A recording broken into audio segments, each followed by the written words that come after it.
Je me rappelle encore de la première fois que j'ai maté un animé sur Netflix. C'était il y a 3 ans, je ne savais plus quoi regarder quand je décide de lancer Shingeki no Kyojin. Bref, Netflix et les animés, c'est une grande histoire d'amour. On y retrouve l'intégralité des épisodes de Naruto, Fairy Tail, en passant par Full Metal Alchemist et très récemment la dernière saga de One Piece. Bref, c'est pas passé inaperçu, Netflix a explosé son catalogue manga ces derniers temps. Mais comment ça s'est passé? Est-ce que ça a toujours été le cas? C'est ce qu'on va voir aujourd'hui. Mais d'abord, le plus important c'est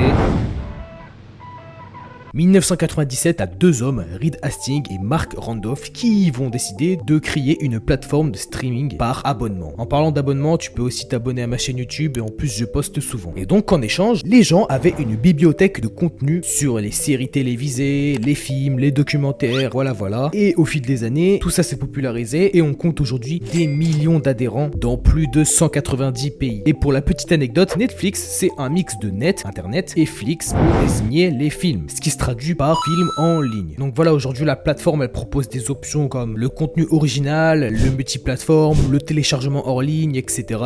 Mais bon, revenons au sujet initial de la vidéo. Netflix, lui, il a commencé à intégrer des animés à son catalogue que au milieu des années 2010. Donc avant, tu débrouillais à regarder Game One, les DVD et tout ça. Et au départ, ils se sont juste acquis les droits de diffusion des séries déjà populaires comme SNK et SAO. En fait, ces séries, elles permettaient de voir la pertinence des animés sur la plateforme. Il est intelligent le gars. Et résultat, c'est un succès total. Du coup, Netflix décide de passer à l'étape suivante en investissant dans la production d'animés originaux. C'est des animés produits par Netflix. 2017 sort Castlevania, l'une des premières séries originales de Netflix qui s'est vue être un succès. L'histoire de la série s'inspire de jeux vidéo. Et 2018, Netflix annonce des partenariats avec plusieurs studios d'animés japonais renommés, dont Production IG Bones et Wit Studio. Pour faire simple, si ces partenariats n'auraient jamais eu lieu, il aurait été impossible de produire et de diffuser des animés comme Devilman Crybaby, qui je le rappelle fut un succès critique et qui a renforcé la réputation de Netflix dans le domaine des animés. Et donc de 2020 jusqu'à aujourd'hui, Netflix met le paquet et intensifie ses efforts afin de devenir un acteur majeur dans la diffusion d'animés, tout en continuant à produire des séries originaux. Et devinez quoi, elle a aussi acquis des droits de diffusion exclusifs pour des séries telles que Beastars. Ok, donc on voit bien que l'arrivée en masse des animés sur Netflix a eu un impact sur l'industrie, pour l'accès facile aux plus jeunes, face à des séries impossibles à trouver hors le Japon ou bien sur YouTube en 480p. Mais il faut aussi noter que certains fans accusent Netflix de retarder la diffusion des séries en raison de la politique de sortie là. Binge watching, bro. En gros, la stratégie de Netflix c'est de sortir tous les épisodes d'un coup, alors que Japon non, ça se fait hebdomadairement, un épisode par semaine. Mais bon, au final, retenez bien que Netflix continue d'investir lourdement dans l'animation japonaise, que c'est un pilier du développement de la plateforme et que vous aurez très fortement à l'avenir des animés grandioses comme